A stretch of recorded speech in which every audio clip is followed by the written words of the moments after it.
Welcome to the Fix Ops Mastermind podcast, a podcast for leaders, because leaders know that to grow, this is where you go.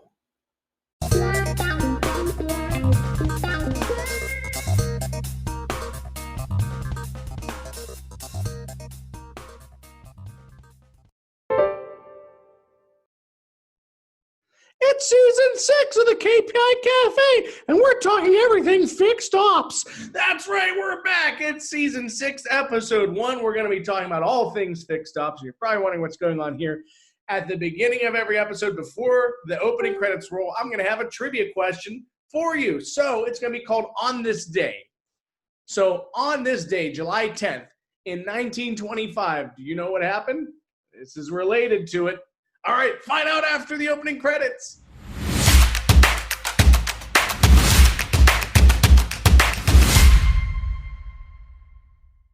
All right, welcome back, everybody. It's the KPI Cafe. I'm glad you're back with me. What happened on this day, July 10th, in 1925? Do you know?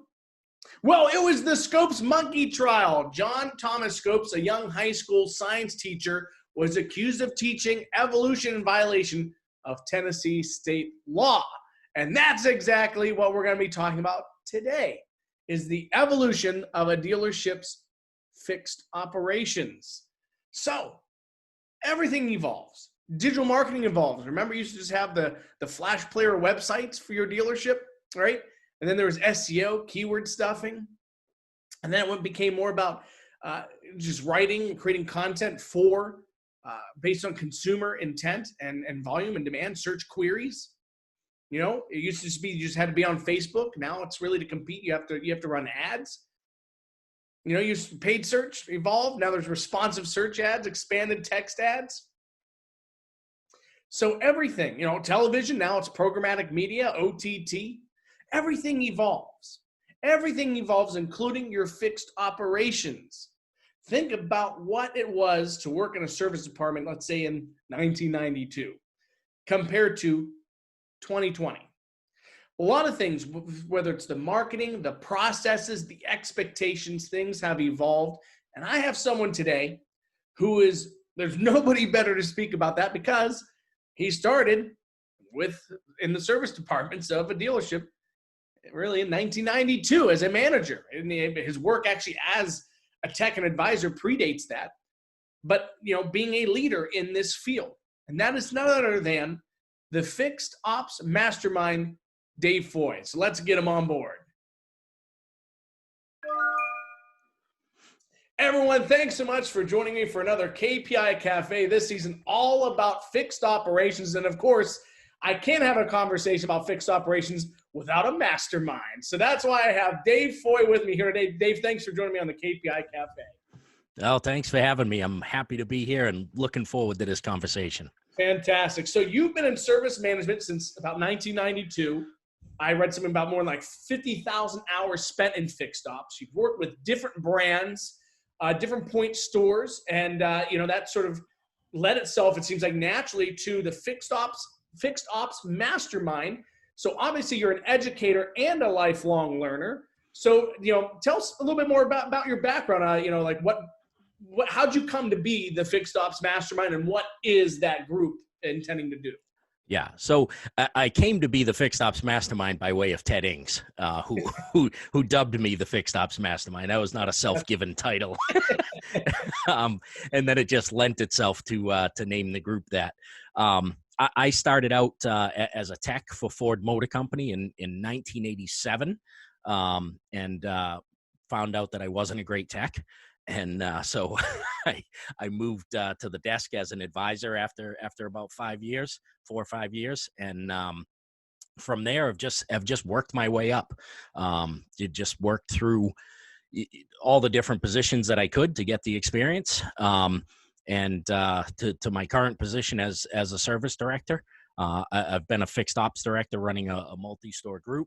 And I moved back closer to home when my dad was sick. That's where I am now. And as far as the Fixed Ops Mastermind group goes, it is a group of like-minded forward-looking fixed ops professionals, that being vendors, advisors, technicians, parts guys, managers, directors.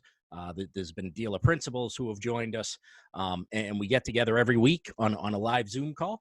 We have typically some expert that comes in and talks about a particular subject, and then we discuss it from there. And this week we went from the discussion to talking about how we can start increasing the business after all the stuff that's going on. And it's just a great group of people that are there to help everybody grow. And you get a perspective from Canada through all over the United States. Gives you a very unique perspective on what's really going on.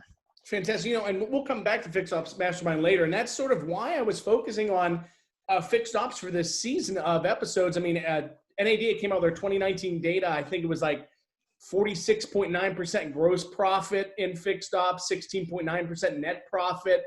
And just wanting to cultivate some best practices and talking about fix ops, getting the conversation, helping people like you get the conversation, continuing about this important aspect of the business, because I know so often on the digital marketing side, so many dealers are so hyper-focused on the new car sales and sort of push other aspects of their business to the back burner. Are you having sort of the same experience in conversations throughout the industry? Yeah, it's I mean, we're called the back of the house for a reason, right? It's we've been used to it. We've known what we are for a long time. The technicians are the only people in the dealership who are actually producing any money for the dealership. The rest of us, all the way up to the dealer principal, are expenses. Nobody else there is generating revenue except for a technician. So, it's nice to see that the conversation has shifted to fixed ops. I don't think you will ever see it shift to the point where, you're watching ads every 30 seconds about fixed ops because the OEMs still want to move metal. So they have to at least start the cycle. But, it's been said that sales sells that first car and fixed ops sells all the rest of them. So, they're touching a customer once during that sale, and in the next 8, 10, 11 years that people are keeping their cars, now we're touching them the rest of the time. And that's a lot more touches, and that has to keep the customers coming back, which is why retention becomes such a huge word these days. Absolutely. And we'll actually kind of hit on some of those things too. And, that's sort of lends itself with, the whole coronavirus. A lot of studies are showing people switching back to individual ownership of vehicles, sort of abandoning not abandoning, but shifting away from mass transit, Uber and Lyft things like that. But so, I mean, you're the perfect person to talk about today, because sort of my theme for this episode was sort of focusing on evolution and the fact that you've been, in service since, the 80s and management since 92. I'm certain you've seen a lot of change over the years. So that sort of lends itself to sort of the first question. So, speaking about evolving in digital marketing, we're watching consumer behaviors and needs change. Everything evolves. The way people interact with dealerships, the touch points, like how you're referring to different touch points. So over the course of your career, how has automotive retail's fixed operations changed or evolved? Wow, that's a long road from 1987, I can tell you. It's I still joke when the first place that I was an advisor, when I started there, they had just won their first President's Award. It was a Ford store. They had just won their first President's Award. And we won the next 9 years in a row. So they won it 10 years in a row. And I look back at how we treated customers back then, and we would get killed on surveys if we treated customers like that now. There was no service drive. People came in, they didn't have their mileage. You asked them to go back out and get their mileage off of their car. So now they're going back out. Didn't matter whether it was raining, snowing, whatever it was. There was no way as advisors for us to get from the desk outside the door that they just came in. The building wasn't built that way. We had to go out and all the way around. So, the treatment of a customer and the going back to that retention word, learning that retention is what it's all about, and that you have to keep the customers coming back. That's one of the biggest changes that is happening in fixed ops, taking care of that customer and making sure that they want to come back to see you. Not that they have to, that they want to come back to your dealership, not because it's the closest, not because that their brother works in sales, that they want to come back there because you gave them a good experience. Yeah, one of the things I've always wondered was, and I really didn't look into it yet, was currently dealerships stand at like 33% market penetration for parts and service. And I wonder if that was different in the early 2000s, the 90s, the 80s. I wonder if that sort of, without that focus on customer retention, if dealerships had a better market penetration, back then, because people sort of, when they went out and bought the car, that's sort of like that name recognition that they had. Yeah. So, I don't have any numbers to back up what I'm about to say, but I would say they had a better penetration simply because you didn't have the Jiffy Lubes of the world. I mean, Jiffy Lube was around, but it's nowhere near the size that it is now. You didn't have all those other stores. There weren't part stores on every corner to be able to give a customer that option to go somewhere else if you didn't treat them well. They didn't really have that option. They kind of had to come back to you, or they had to go to the mom and pop shop.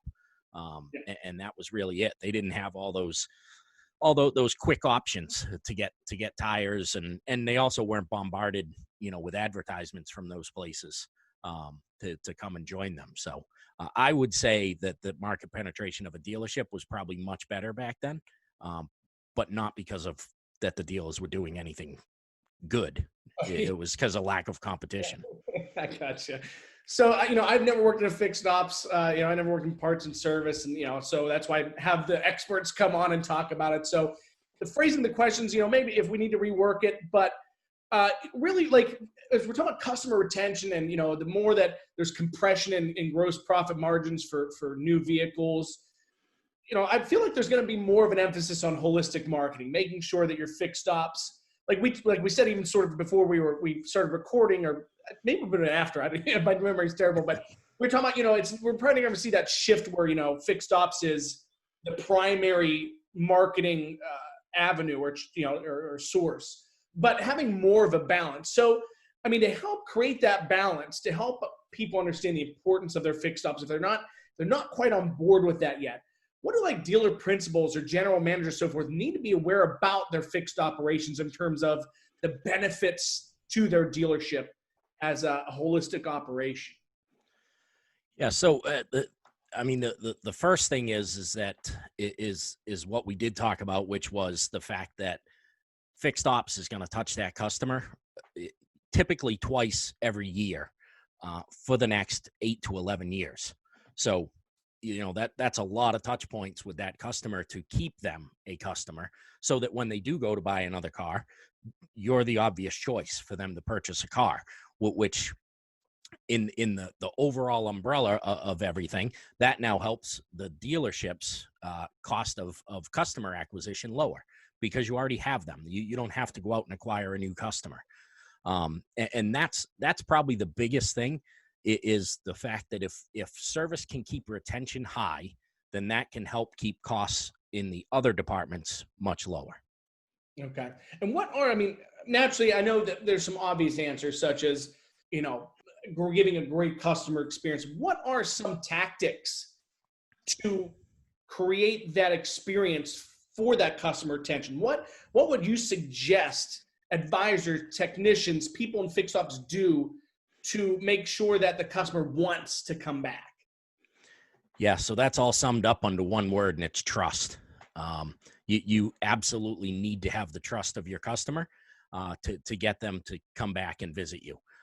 If you do not have that, it really doesn't matter what you have in your dealership. People talk about the customer experience all the time, and there's dealerships that are building nail salons and all kinds of other stuff. It's not really what the customer wants. We've kind of missed the mark on a customer experience. They're not looking to spend more time at the dealership. They're looking for trust and transparency. Do what you're going to say. Do what you say you will do, and do it honestly, and be honest about it, and be transparent about it. There should be no reason dealerships using taking pictures during video or video and pictures during the multi-point inspection to show customers and things. Those are things that build trust. And those are things that are transparent to a customer. Their car goes behind that wall and they don't know what happens.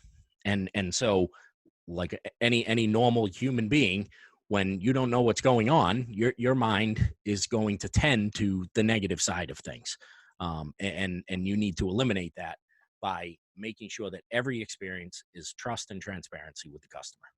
Fantastic. I love that. And, and that's where there's a handoff with all operations of a dealership and their marketing efforts is, we focus on trying to communicate most effectively and clearly the different advantages of a dealership. More specifically with our fixed ops strategy we just recently launched, it's focusing on talking about sort of the amenities that the dealership offers, the precautions they're taking to make sure that as the car is being worked on, that these customers are being kept safe, pickup and delivery and pickup options.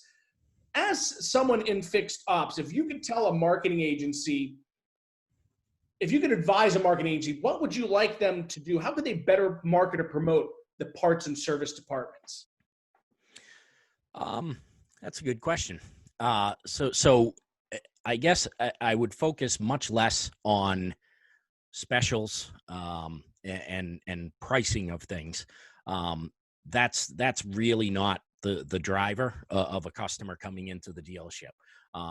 We typically at the dealership are higher priced than other options that they have. And so you have to, marketing efforts should all be driven to the same thing that we just talked about, which is trust and transparency of the dealership. The fact that we are sanitizing every vehicle after you get out of it, before our technician gets in it, and after our technician is done with it, before you get back into it. We're sanitizing that vehicle because we care that you're safe, you and your family are safe. And the marketing efforts are much better. More I know it's a term, but organic. It's a term I can't stand, but there's a long story behind that. But the organic stuff it works much better. If you were just doing videos of guys in the shop and advisors, at their desk working with customers and that type of thing, I think those things go much further than putting up the very, very organized and staged, if you will, type of marketing stuff that comes out a lot of times. Okay. I do want to eventually one day pick your brain on what this organic story is. We can save that for another time. So, what is your process for hiring members of a fixed ops team? What do you look for specifically? Is it more technical aptitude? Is it personal skills? Is it a combination of both? And what are your so it's a two-part question. What's your hiring process and what are your expectations of those people in terms of their growth and how they serve customers? So I'll break that down to two. First, how do you hire and what are you looking for out of your team? Yeah. So, obviously the technical aspect of it is important. But more than their technical skills are their teachable skills. Do I feel that they're going to be someone who is going to be able to be taught, that can learn what needs to be done, whether that's an advisor, whether that's a technician, whether that's a parts counter person, whoever it is. You don't necessarily need to hire somebody that has all the skills already, but you need to hire somebody who is going to be moldable, that can learn your system. The second and probably the more important part of that is the integrity, if you will, or Ed Roberts calls it the character of the person. And are they going to fit with the culture that I am crafting in the store? But because if they don't fit, it really doesn't matter. They could be the best technician, best parts guy, best advisor in the world. If they don't fit with the culture of the rest of the store, then it doesn't work. And you can see that from pro sports teams all over the place. There are people who are great athletes that don't fit a system, and they tend to not do well and not flourish and hurt the team in the long run.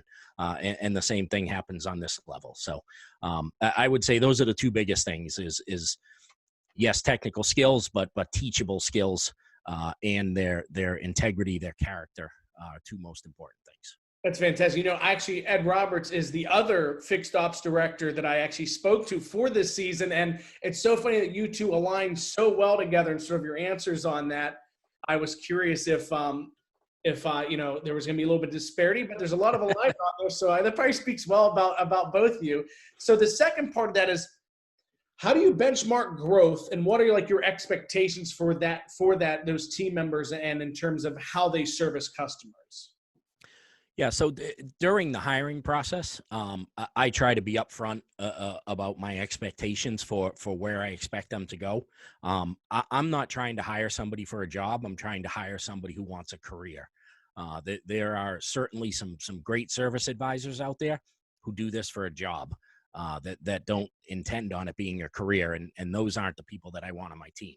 I want the people who are taking this employment and taking it seriously and looking to, how can I grow in the future? And I want to be able to give them that path to growth. And I do the same thing, all the way down to when we're hiring valets.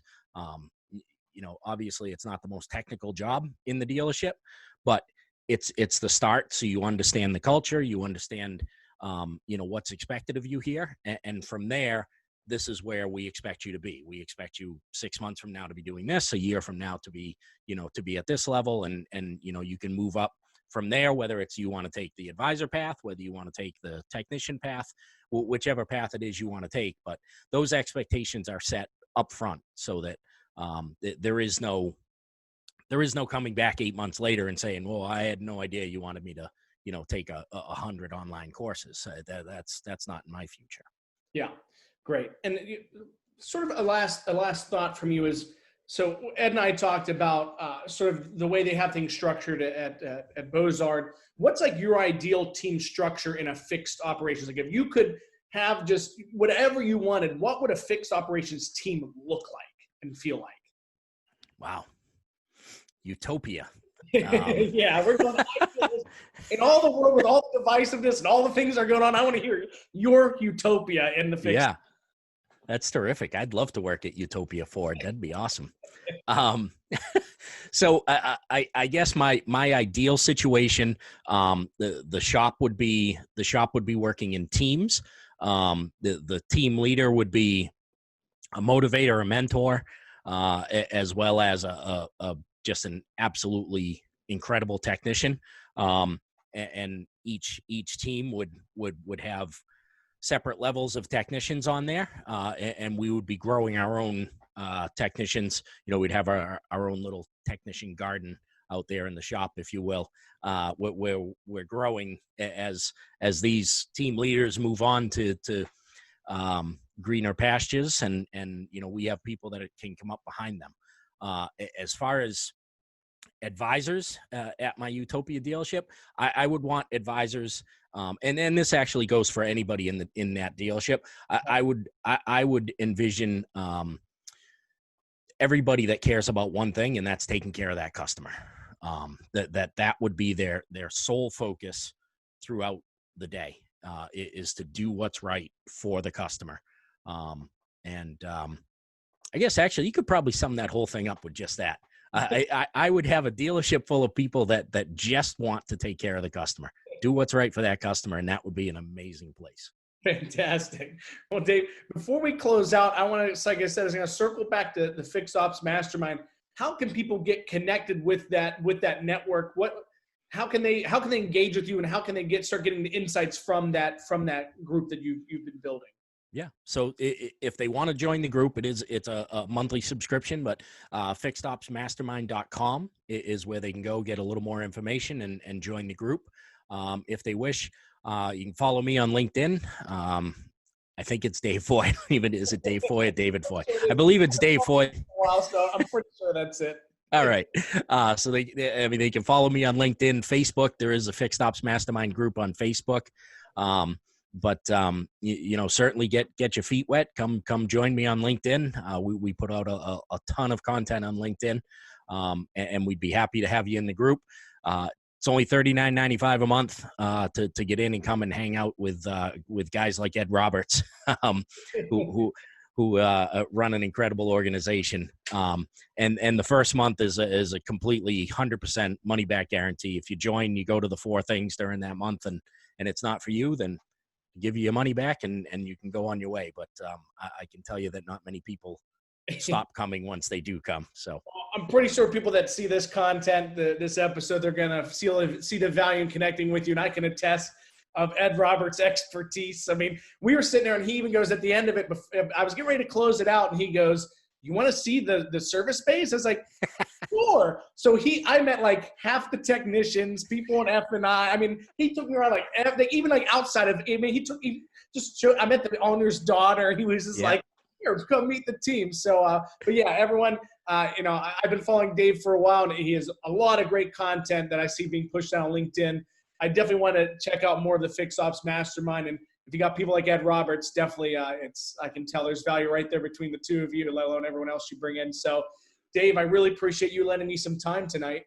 And thanks for joining me. great. Thank you for having me. It was a lot of fun. Absolutely. All right, everyone. Thanks for joining us and I'll see you next time. All right, everyone. That was great. A lot of things have changed.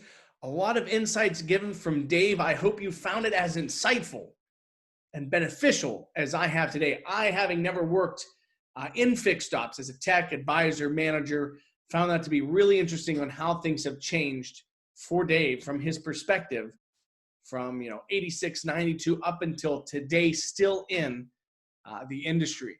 So thank you again, Dave, for that. Everyone, next time. So next, it's going to be on July 13th. We're going to have Sean Armorer on to talk about strategies to drive more service visits. So I hope you join me on July 13th for some continued insights on your fixed operations. Thanks so much, everyone. Thanks for joining us on another episode of the Fix Ops Mastermind, where leaders go to grow. Don't forget to rate and review us on iTunes. Help us to get this podcast out to more people. Subscribe on your favorite podcast app and look out for new episodes. Thanks for joining us.